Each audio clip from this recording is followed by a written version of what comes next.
Hi guys! Hello mga kalugar, hello mga Oragon. For today's vlog, gusto kong i-share sa inyo yung pagpunta namin sa kaibigan namin na merong condo dito malapit sa may Pedro Hill. Gusto kong i-share siya sa inyo para magkaroon kayo ng idea just in case na gusto nyong bumili ng condo rin, 'di ba? So, at least meron kayong idea. So see you guys around!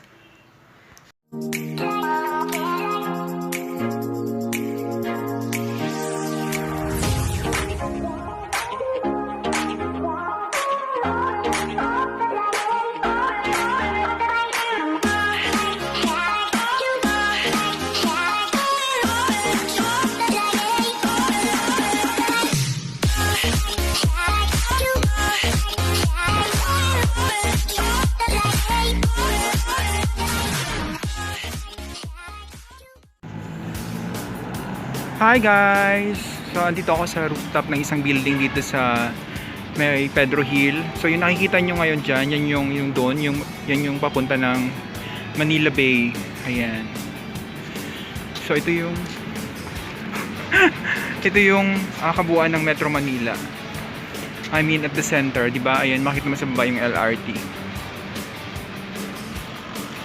Ang ganda. So ayan yung Ligarda. Ayan, Skoda. Ayan, Skoda Street. Yung may Yakult kung nakikita nyo. Kung bago ka pa lang sa channel ko, please don't forget to like, share, comment, subscribe, and i-hit mo na rin yung bell button para lagi kang updated sa lahat ng ating mga i-upload na videos. So, stay safe guys and see you around! Ang ganda no? Hi guys! Andito tayo ngayon sa Malate at makikita nyo ngayon from 17th floor. Bale, ito rin yung rooftop ng Win Plaza.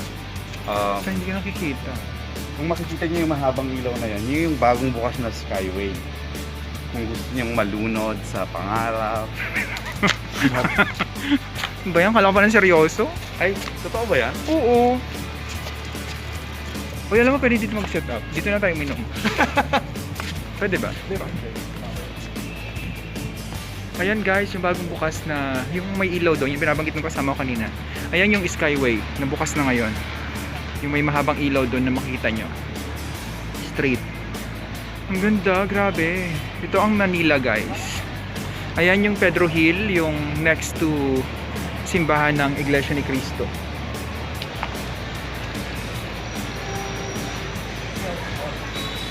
Sayang, gabi ngayon kaya hindi nyo siya masyadong makikita. Actually nandito kami guys kasi na-invite kami ng isang naming kaibigan na meron siyang may-ari ng condo dito. So just to maximize this opportunity, kaya ayun, binibidyo-video na rin natin guys. Ito yung ating mga kasama, pero hindi nyo siya makikita masyado kasi madilim.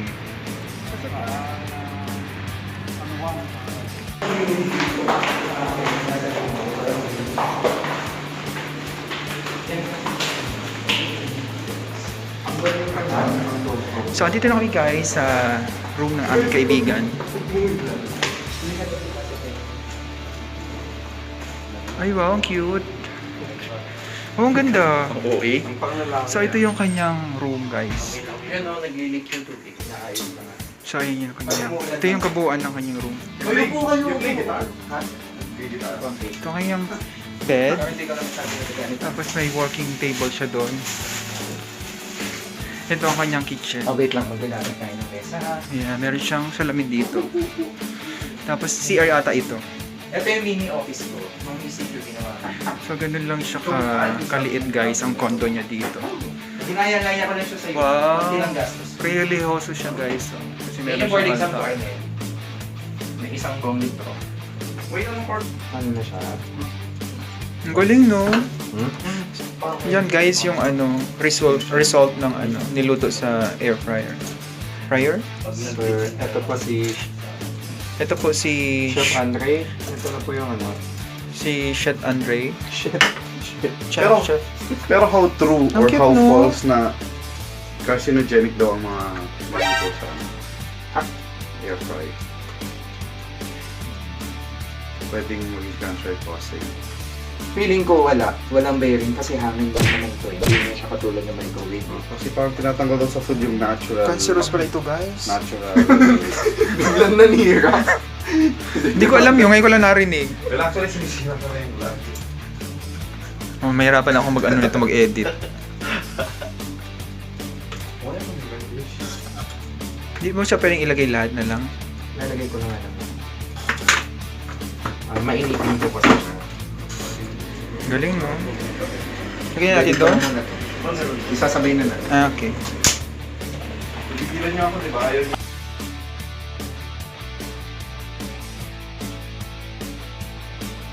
So ganito guys, magluluto tayo ng lumpia na walang mantika.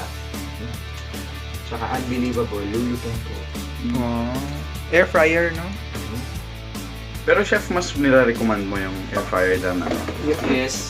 So malagay lang natin ng Ah. 10 minutes, luto na yan.